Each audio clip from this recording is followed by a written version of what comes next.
So welcome everyone that's joining us for this webinar. My name's Linda Ray and I'm the CEO of NeuroCapability. And this is one of a series that we've been doing on a range of topics. So if you haven't caught up on some of the other stuff, you can see it on our website. Today I'm going to be talking about what emotional wake are you leaving behind. So I'm going to be talking about this concept of emotion contagion, which is a really fascinating topic and something that I've been interested in for some time. And I know Penny, who's co-facilitating here with me today, she's also very interested in this topic. Just to let you know, we're going to go for 45 minutes. I'm going to pause at a couple of points. If you've got a question or a comment, please post it in the chat pane.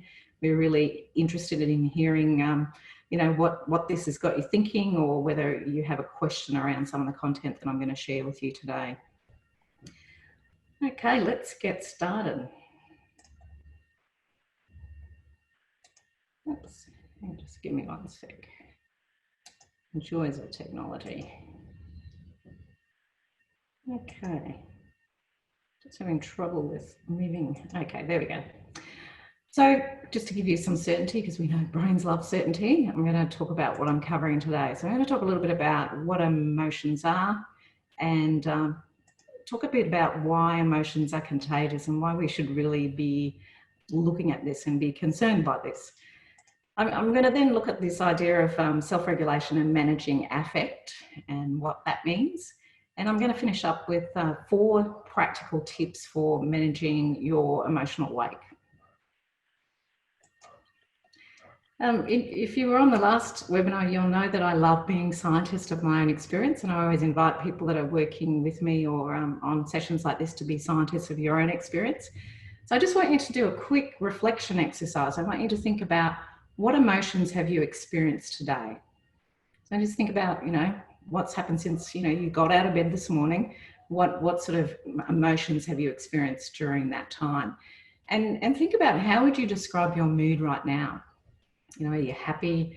Are you frustrated? Are you tired? Just think about what your mood feels like. So just ponder on that for a moment. And then I want you to think about all of the people that you've worked for over your career. Think about all the leaders that you've worked with. And I want you to think about, and I'm going to get you, maybe if you feel okay about doing this, is just pop in the chat pane. What percentage of these people do you think made you feel good?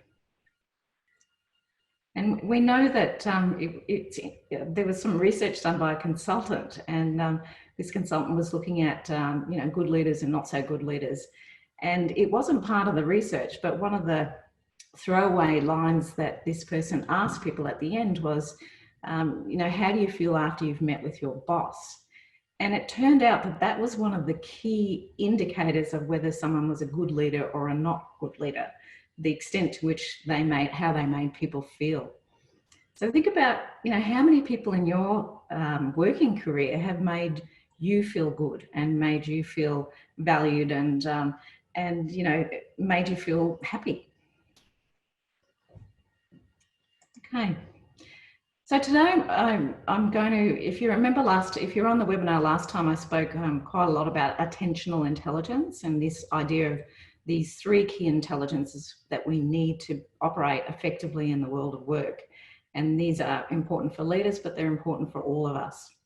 So today I'm going to be focusing a little bit on sort of probably the emotional and social intelligence components, but I'll also be talking a little bit about the meta-sensing part of attentional intelligence. So if you missed the webinar last week, it's up on our website and you can have a look at it and you'll understand a bit more about what I'm talking about.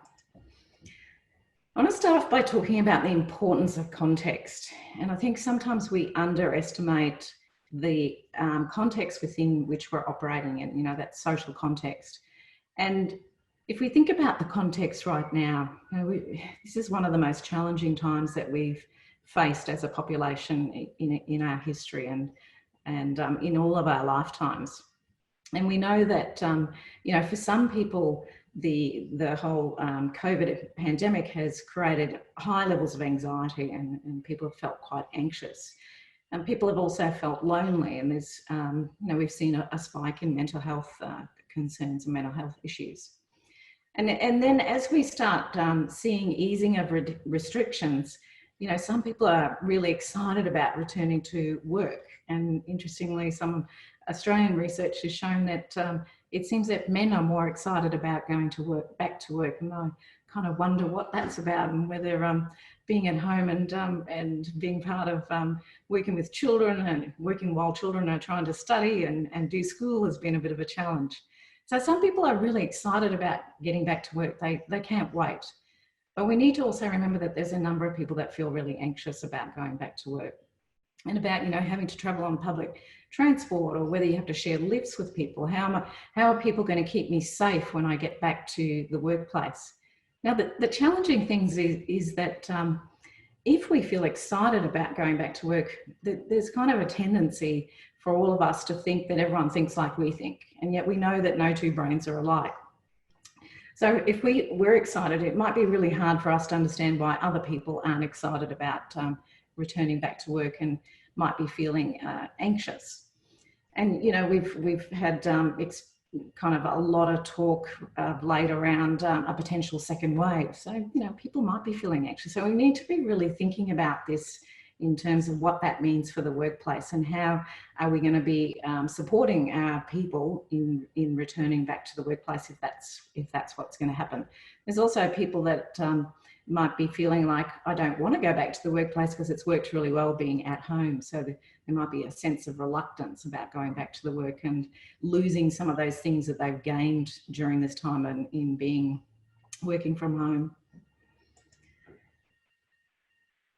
So I want to talk a little bit about emotions and kind of what they are. And whilst this is a really big topic, and it's there's quite a lot of debate in the neuroscience and psychology worlds around this whole idea of emotions. You know, there was a belief held for a long period of time that emotions were hardwired, and they were associated with a specific part of the brain. But in fact, the recent research has shown that that's not the case.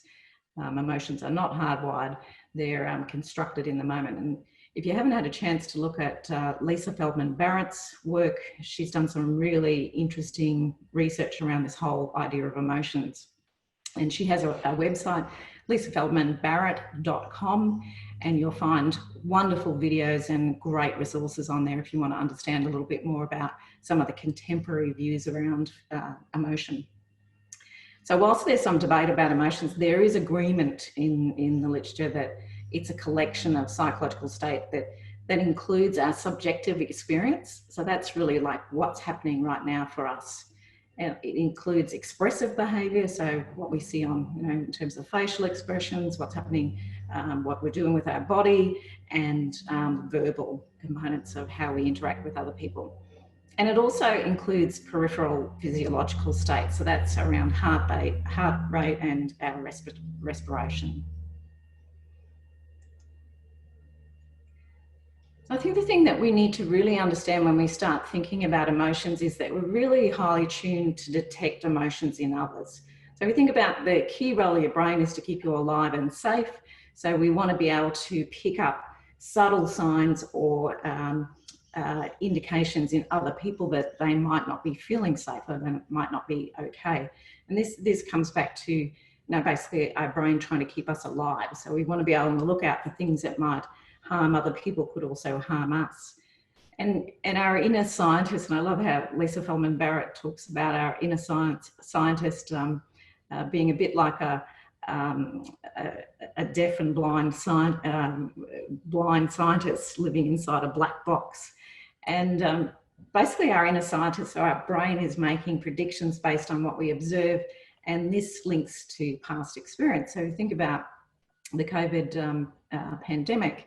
We really didn't have a lot of past experience in some countries in the world because we haven't faced a pandemic before. And so we didn't have things to help us make predictions. So we saw a lot of fear and anxiety and people racing out and buying enormous amounts of toilet paper and other grocery items. And we know that when others are happy, we can be infected by their joy. And if you have a look on the blog that I wrote that goes along with this topic, I shared a link to a commercial which is done by Coca-Cola, and it's of a guy getting on a train, and he just is watching his device, so an iPad, and he starts to laugh. And then he laughs more and more, and as he laughs, people on the train, you see them starting to smile, and then you see at the end, because he's laughing so loudly, people just start laughing with him. So we know that people can be infected by joy. And that's a lovely thing to be infected by, is other people's joy. But when someone looks scared, we too can feel that fear, because we're trying to work out what's going on. So even when a person says, I'm fine, you know, a very clever brain goes, I don't know if you are fine. It doesn't look like you're completely fine. And we try and take in that information, and we can then stop. We can end up feeling fearful as well, or not fine, because the brain's going, there's something that might harm that person, could harm you. So you better pay attention to that. And we know that when we feel some of those negative emotions, that kind of activates that, our responses in our body that's getting us ready to react in the moment. And we know also that one of the most common ways that we sort of suppress or regulate our emotions is through suppression. And when we suppress something and we say we're fine, but we're actually not fine, and the other very clever brains, or those other people that you're interacting with, realize that you're not fine, their body gets them ready. The body gets ready for that fight and flight. So our heart rate goes up, our respiration goes up, and we can then sort of be infected by the mood of that other person. So it's something we really need to be paying attention to, is understanding that as social animals, we're primed to respond to the emotions of others. We're on the lookout for that. And that's why it can be so impactful when we see those, the impact of emotion contagion. There's tons of research around the impact of social emotional contagion, and research has found that, and I found this really interesting, that depression in a spouse, so a person can be living with a spouse who's experiencing depression and they're not depressed, but what we see is that it frequently leads to depression in that other partner, because we literally take on the emotions that other person is feeling. So we often don't realize how much our emotions are influenced by the emotional state of others. And emotional contagion, it's described as a process in which a person or a group, through and I like this, conscious or unconscious induction of emotions, influences the affective behaviour of an individual or group. And research by Siegel and Basadi, they found that when subjects catch positive emotions from others, they're more likely to be viewed by others and view themselves as cooperative and competent. And obviously this is a kind of a contagion everyone should try to catch. And you can infect your team with a positive emotion, what I call a positive emotion booster shot. And this is, through enthusiasm, through humour. And, as I said in that, in the Coca-Cola ad, it's hard not to smile when people are smiling. And I was doing some work with a company that, and they had call centre staff. And one of the things that we asked them to do was to smile when they answered the phone. They all thought this was a bit ridiculous at first, but they got into the habit of smiling when they answered the phone, and they were dealing with complaints, a lot of complaints. And they actually found that just by smiling when they answered the phone seemed to make a difference in how people approach them in that call. So that stuff, it's small things, but we can make such a big difference. And it's not confined to kind of our closest relationships, this emotion contagion. We know it can go out more than one generation. So if you think about a shop that you've gone into recently, and you walk in the door and you're greeted enthusiastically by someone that's smiling, you can see a bit of fun going on between the team, that's great. What happens if alternatively you walk into a shop, everyone looks a bit fearful, you can hear someone kind of dressing down someone over the other side of the shop? what's going to happen to your behavior in that moment? And what's really interesting is that we know that when people experience that positive emotion contagion, you're much more likely to continue to walk into that shop, to stay in that shop, and to buy something.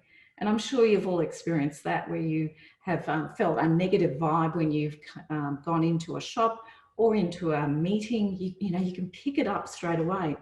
And we know that some people are more susceptible to emotion contagion than others. And generally will kind of align with your capacity for empathy. And Simon Baron-Cohen, he talks about 0 degrees of empathy from people that are psychopaths and narcissists, through to people that have huge amounts of too much empathy, empaths.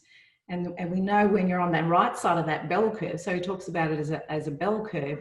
When you're more on that right side and you feel the emotion of people within a room, you're more susceptible to this emotion contagion. And it becomes even more important to look at how can you guard against that, those instances where there's constant levels of negative emotion contagion.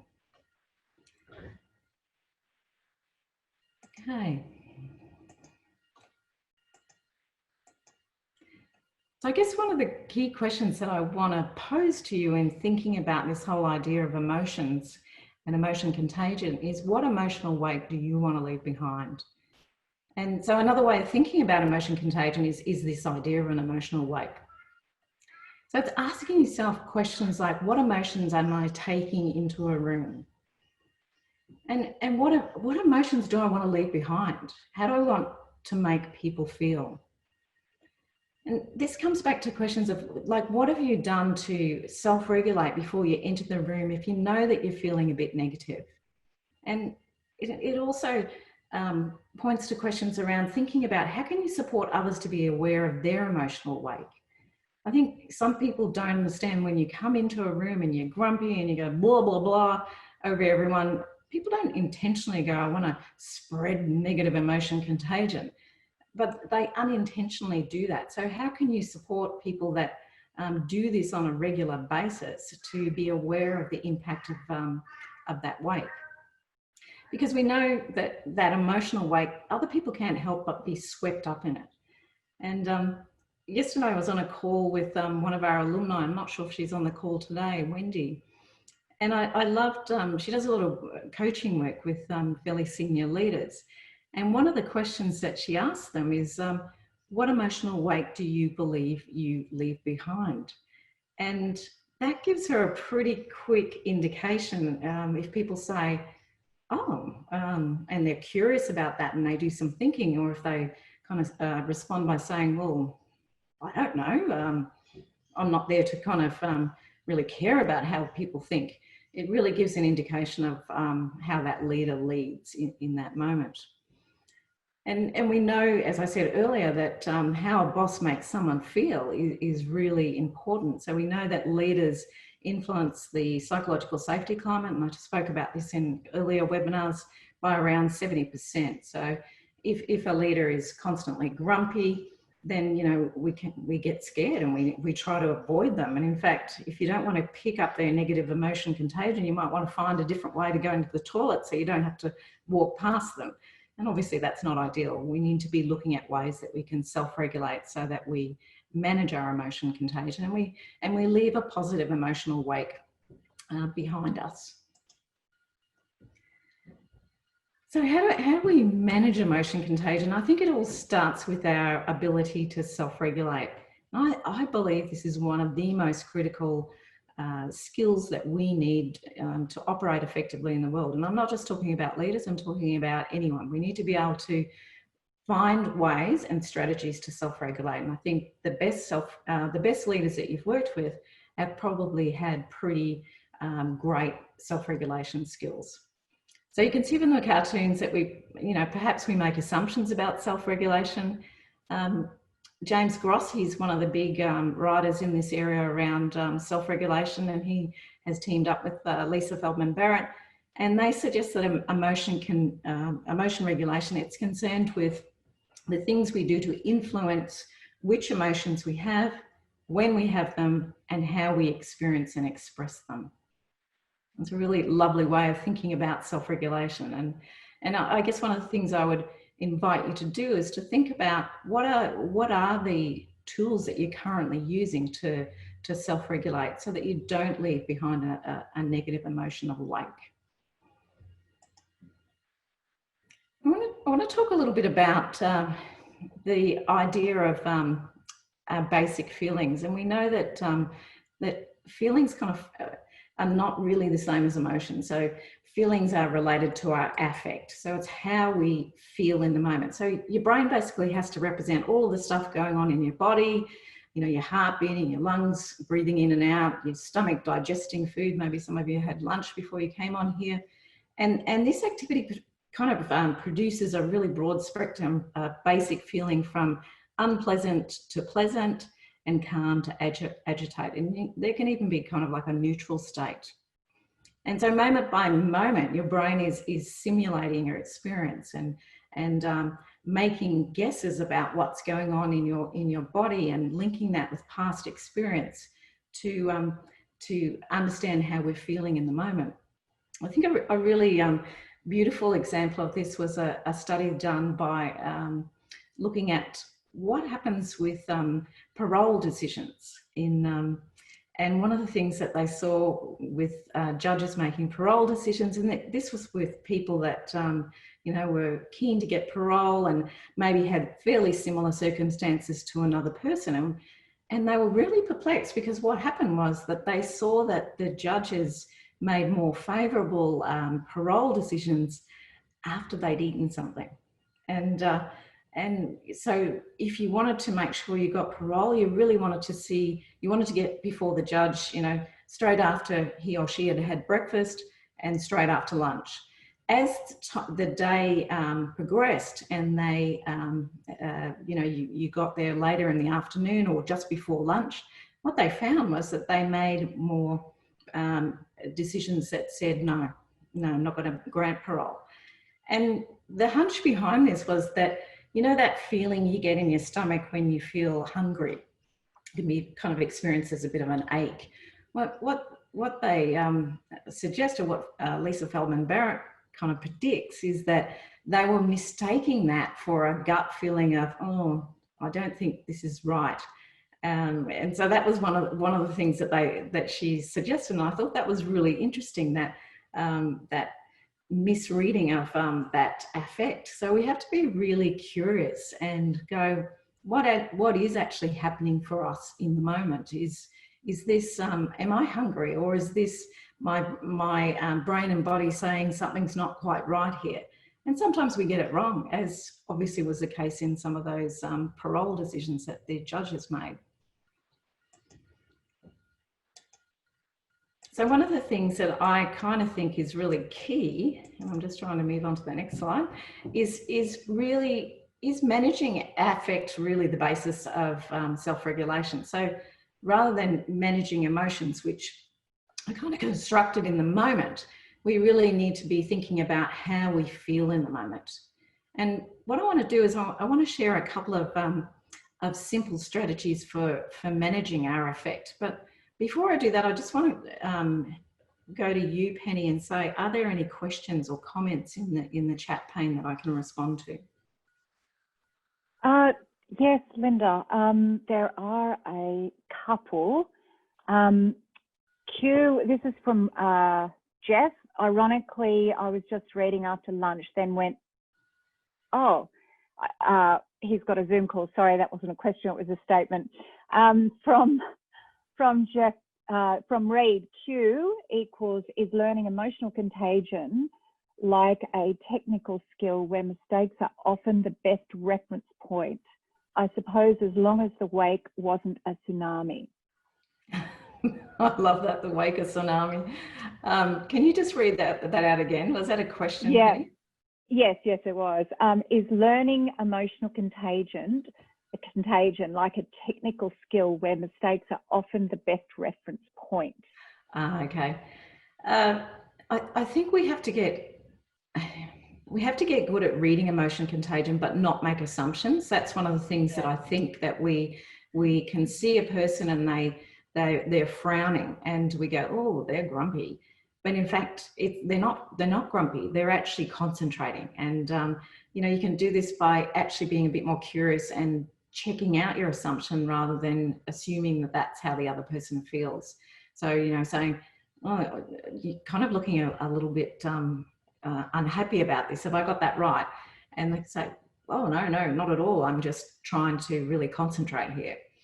And I know that sometimes my concentration face can be misinterpreted for a grumpy face, but it's actually just that I'm concentrating. And I think that's one of the things that has been a little bit of a myth when we look at emotions, is that there are these universal expressions that we demonstrate when we experience anger or fear or sadness or disgust or surprise. And in fact, the research is saying there are not universal expressions for that, because we can experience fear in a very different way. So we can experience fear as, you know, something that shows that fear surprise face, or it can be that we smile. So we react very differently based on our past experience and how we're making sense of that situation in the moment. Any other questions? One more from D. Raj. Can emotion contagion be measured?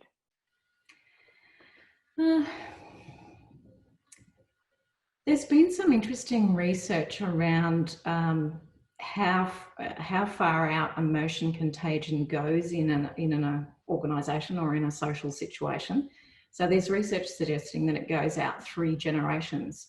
So, you know, this is the person here, they infect this team here, and then that team in turn impacts all of those other people that they interact with.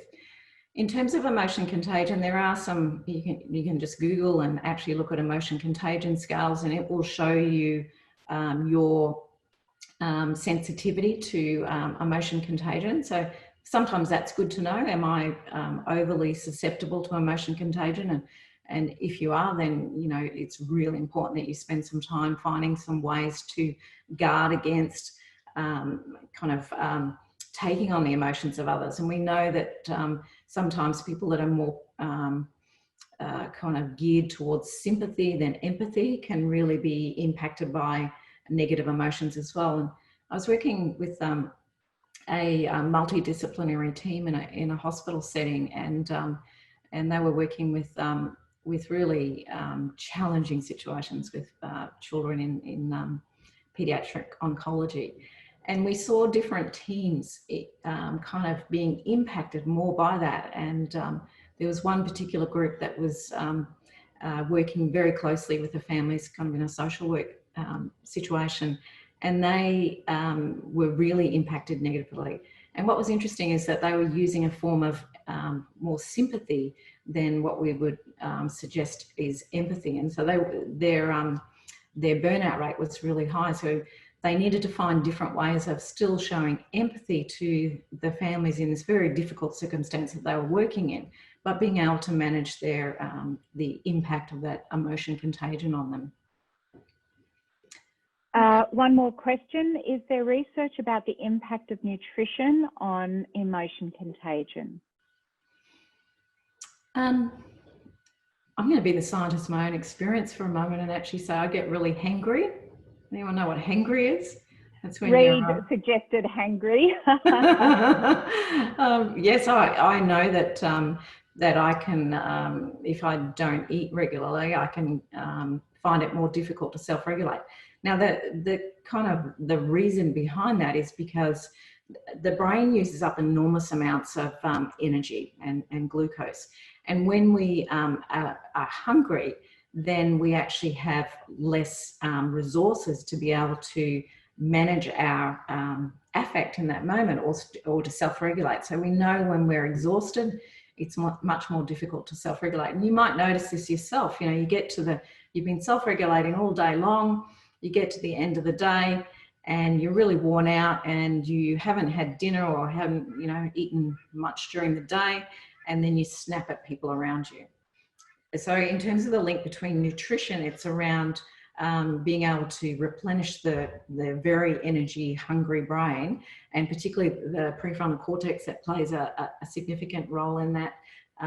what we talk about, the right ventral lateral prefrontal cortex is the brain's braking system. So it helps us to inhibit inappropriate responses. And when we're hungry, it's much more difficult to inhibit those responses. So if you know, for example, that you're going to have a pretty emotionally charged meeting, my suggestion would be make sure you have a healthy snack before you go into that meeting, because that will help you to kind of self-regulate and build up the resources that you require to be able to do that. So great question. Thank you for that. Could I just pop in there? Would you mind, Linda? No, please. There's emerging research, and it's fairly new research about the vagus nerve and the impact that the vagus nerve has from our stomach to the brain. So it's very emerging fields of study. So we'll find some things over the next probably 5 years with more emergence in that. So by all means, research. Thank you, Penny. Okay, so I want to talk about, as I said before, a couple of tips for managing our affect. And the first of these is what we call labeling, and there's a substantial body of evidence and research that shows the benefits of labeling how you feel. And it's interesting, people like Matthew Lieberman, who's done some work in this area, he talks about how people in the research that they did predicted that when you say how you feel, even in your head, that this will make you feel worse. So if you're feeling angry by actually saying I feel angry, that will make you feel more angry. Well, the research is showing that's quite the opposite. Labeling how you feel decreases your heart rate and your cardiac output. And so it helps you to think more clearly, because it literally calms down the brain. And the key to this, though, is that it's not to become like this major dialogue in your head. Rather, the process needs to be kind of short and focused on finding a word, something that will describe how you're feeling. And remember before I said that our affect is, can be anything from pleasant to unpleasant, calm to agitated. Simply noticing what your affect, what you're feeling in this moment is a really great first step in labeling. And I think it's really important to continue to kind of practice noticing emotions and this feeling and your affect as it arises, because that'll support you to get better at sensing the presence of that and earlier, and be able to lessen their impact. I think one of the things that we also need to be thinking about is, we can label in our head how we're feeling, and then we get to the workplace. And one of the key things is it's also okay to tell people that you're not doing okay. And in fact, by just doing that and sharing that with other people, you do two things. One, you kind of calm down yourself. But the second thing is that you also don't kind of have the rest of the people in the room kind of going, oh, something's not okay with Linda today. I wonder what's going on, because you're saying I'm fine. By actually saying, hey, look, I've had a really challenging morning getting my kids to school, and there's a fair bit going on, so I'm not at my best today, and I just wanted to let people know that. And that gives people kind of a sense of comfort and some certainty about what's going on. And I think this is about being authentic and congruent, and being really trying to be in charge of our emotion regulation and modeling it with other people. So if you're in a leadership position, I think this is a really good thing to model. We don't have to be perfect as leaders. We all have things that derail us along the way. So being able to share that in an authentic and a genuine way is, I think, really, really critical and important. The other kind of technique that I want to talk about is this idea of what's referred to as emotional granularity. And I love this idea of 50 shades of crappy. So you might be familiar with the basic emotions of anger, fear, joy, surprise, disgust, and sadness. And really, these are kind of categories of emotion. And what the research is showing is that people who could or can distinguish finely among their unpleasant feelings, i.e. 50 Shades of Crappy, they're 30% more flexible when regulating their emotions. They're less likely to drink excessively when stressed, and they're less likely to retaliate aggressively against someone who has hurt them. And I think one of the things that, if you think about emotional intelligence, when we're developing our emotional intelligence, we're really trying to grow our emotional granularity. So we're trying to become almost like an expert categorizer of emotion. And what we've seen is that when you can actually unpack an emotion. So for example, let's say we're feeling angry. We can say I'm feeling angry, but that's a very broad statement. When you actually unpack that and try and look at that at a more granular level, what is it that you're actually feeling? Are you feeling aggrieved? Are you feeling grumpy? Are you feeling frustrated? Are you feeling guilty, resentful, jealous, etc., etc., etc.? It helps you to understand a little bit more about what's going on for you. So if you're thinking about how you can improve your self-regulation, one of the things you can work on is when you notice something happening, like, oh, I feel really sad here, is actually getting curious about the sadness and trying to look at what is behind that sadness and what's going on for you. And similar with any of the, surprise or any of those, and even joy, wow, I feel really happy here. I wonder what's that about, because obviously we want to try and attract happiness in our lives, and we want to be curious about it so we can do more of that. So this is a really useful strategy, and it's actually been found to be more effective than some of the other typical self-regulation strategies like reappraisal or distraction. Although we would also suggest reappraising and thinking about something in a different ways is really important as well.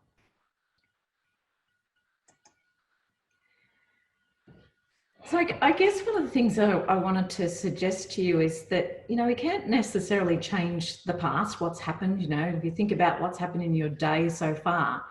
But what you can do is you can change the present. So you can change what's happening for you right now in terms of your emotional state. And we know that, basically you can be bowled over by something that happens that might be unexpected. You might get off this webinar, you might go to work, and then something happens to you. But what you can do is you can try and manage, I guess, your future emotional experiences. And we know that the body and the mind are really deeply connected. So just focusing on your mind and what's in your cognition is not going to be enough in regulating our emotions. We need to also be noticing what's happening in our body and making sense of that. As I said before, is that ache in your stomach, is that because you're hungry, or is that because you have a sense that something's not quite right here? So again, it's really one of the key things I always say to people is, adopt a position of curiosity about what's happening for you moment by moment. And think about the range of self-regulation techniques that you can use. So we've only spoken about a couple. There's tons of different ways that you can self-regulate. So we've talked about labeling and emotional granularity. In the last webinar, we spoke about mindfulness and mindful breathing. So even we know that in the moment, if you're feeling really, freaked out about something, to do a mindful breathing exercise for a couple of minutes can really calm you to a state where you can think a little bit more clearly. Because we know that when emotions are taking over, it's very difficult to think clearly. And we know when we're feeling very agitated and in that very unpleasant state, that it becomes really difficult to even notice what's going on in the environment or be able to think creatively and innovatively. So there's a whole pile of reasons why we should be building what I call our self-regulation muscle in our brain, so that we can find ways to manage our emotions in the moment.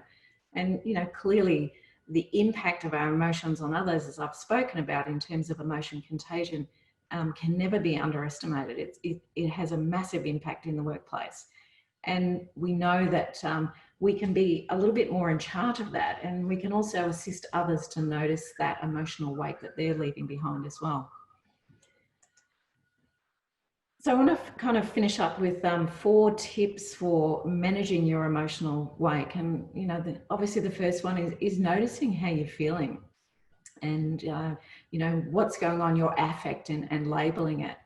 And so what I would suggest that you try and do after you leave this webinar today is just notice, try and really tune in with how you're feeling, and, you know, even write it down. So just get better at trying to be able to notice how you're feeling in the moment, and see if you can find some words to describe that and build on that emotional granularity. The other tip that I would recommend is to be a super spreader. And obviously we've heard super spreaders in the context of COVID-19 not being a good thing, but I think you can be a super spreader of positive emotion contagion. So how can you bring positive emotions into your interactions with others? And this can be right from things like, you know, when you go and get your cup of coffee in the morning, you know, how do you actually engage with that person? And, you know, how can you touch other people to spread positive emotion? But how can you also do that in a team setting? And one of the things I think that we don't do enough of is actually celebrating wins and successes. And, you know, just by doing that, you actually remind people of things that they feel pride or joy about in terms of a win or a success. And that can then build a climate in a team at the beginning of a meeting of positive emotion. You know, if you get straight into business and you don't do some check-ins to see how people are feeling, then it can mean that your meeting will not go as planned.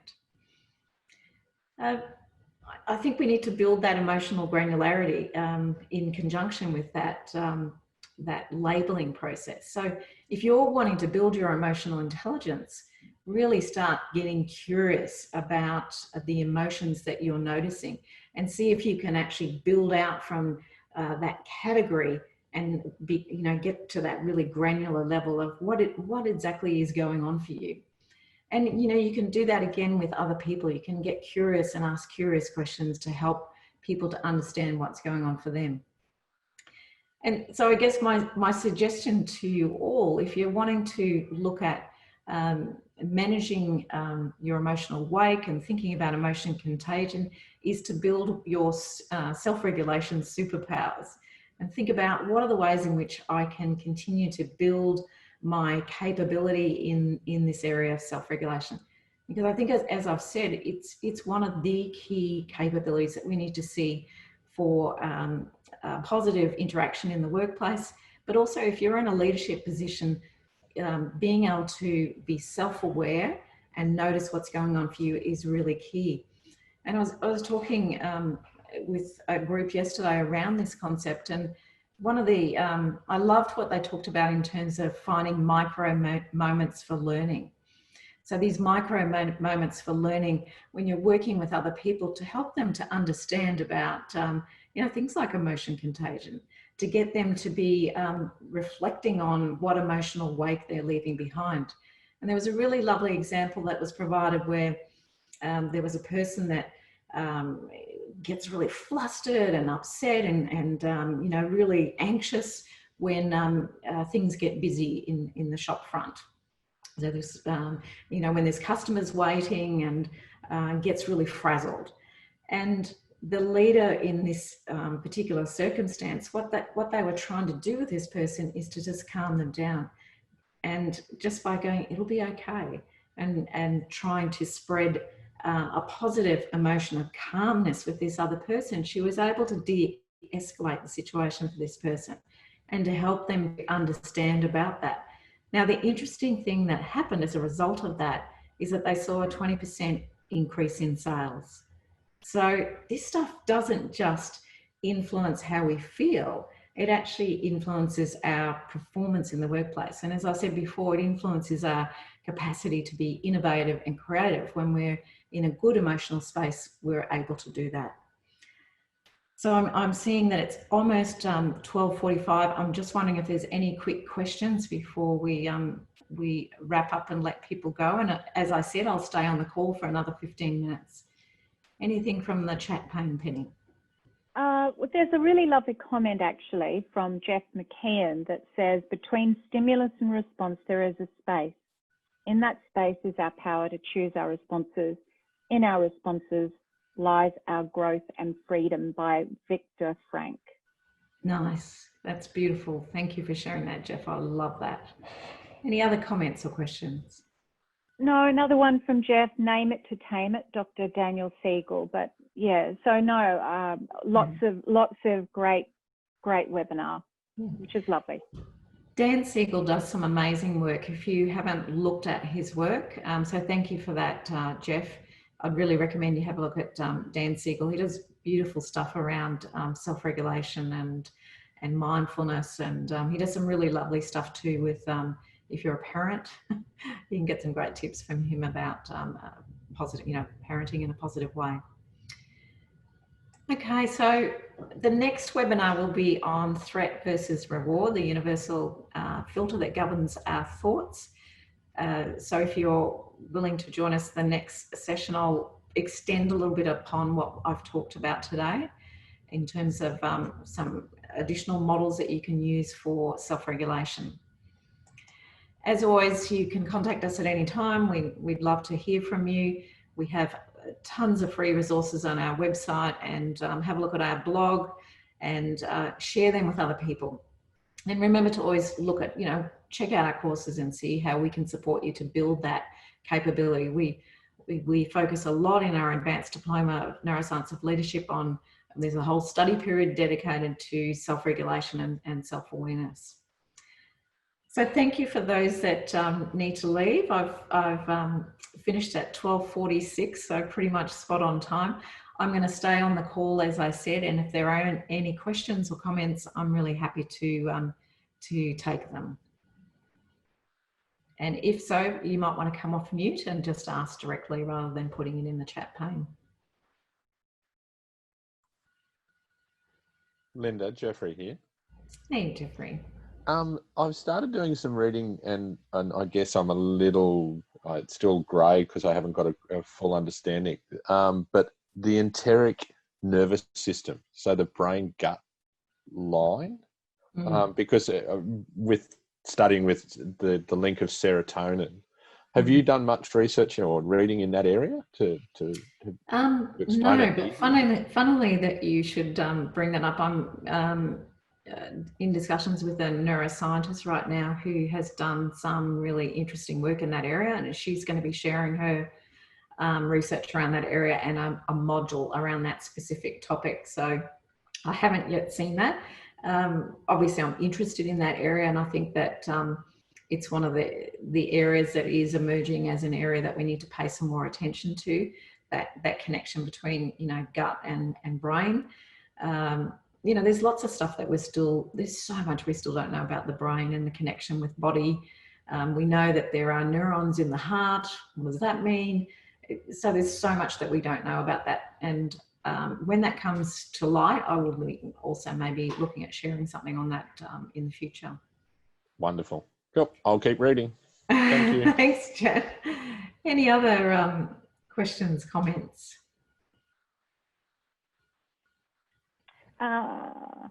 There's none in the actual group chat. Okay. Anyone still on the call that would like to make a comment or ask a question, you can come off mute. Hey, Linda, this is Dheeraj. Great webinar. One question I have is regarding mirror neurons, which actually help in terms of emotional contagion. So is there something which mirror neurons actually play in driving that phenomenon?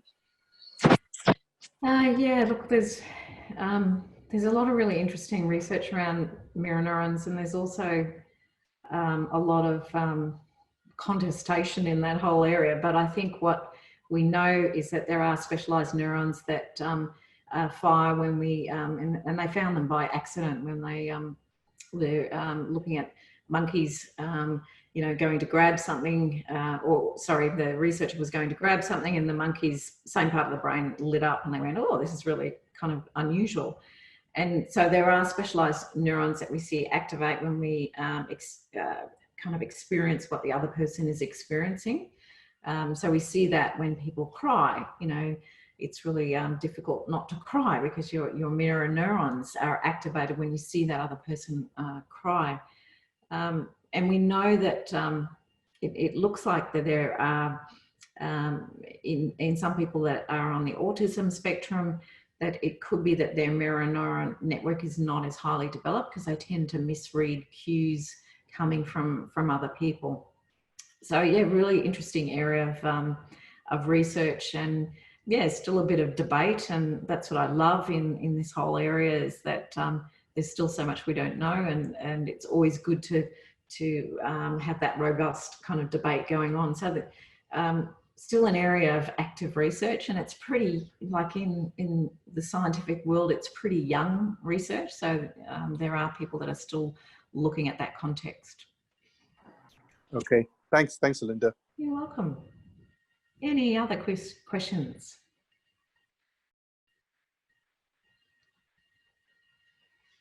No? Going, gone. Thanks everyone for participating today, and I look forward to joining you in the next. Oh, we have one more?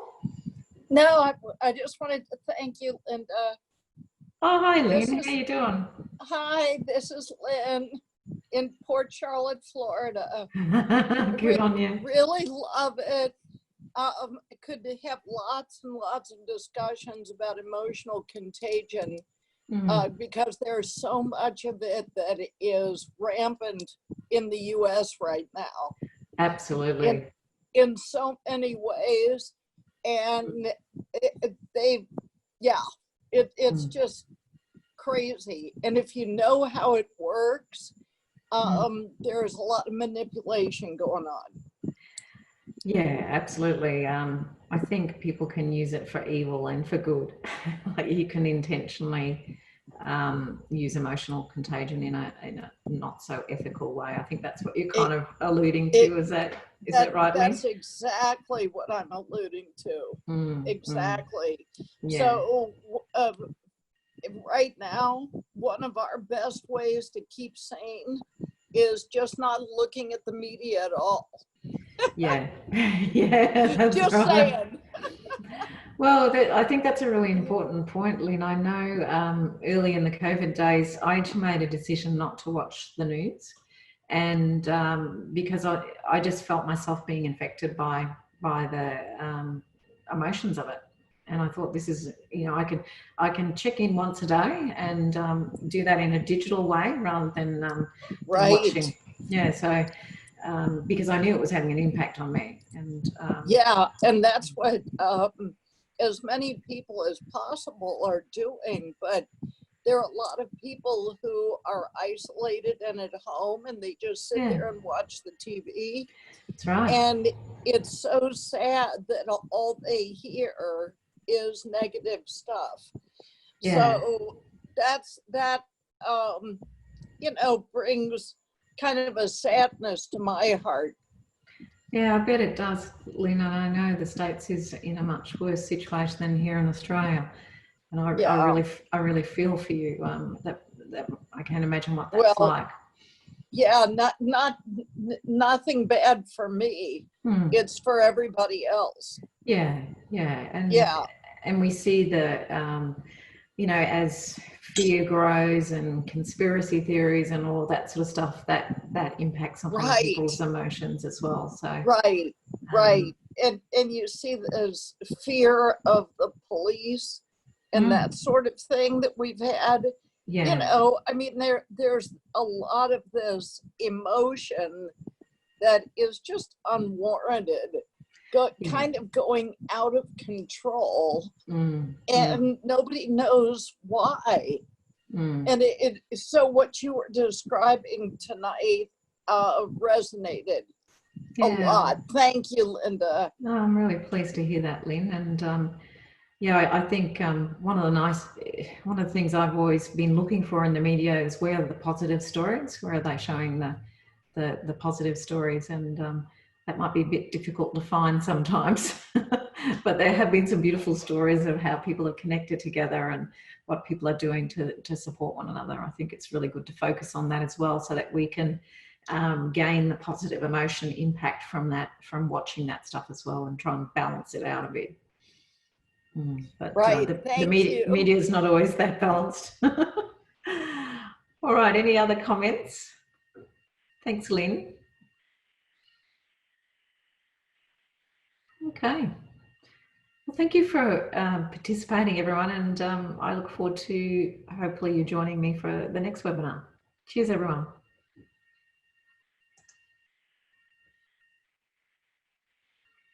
Bye.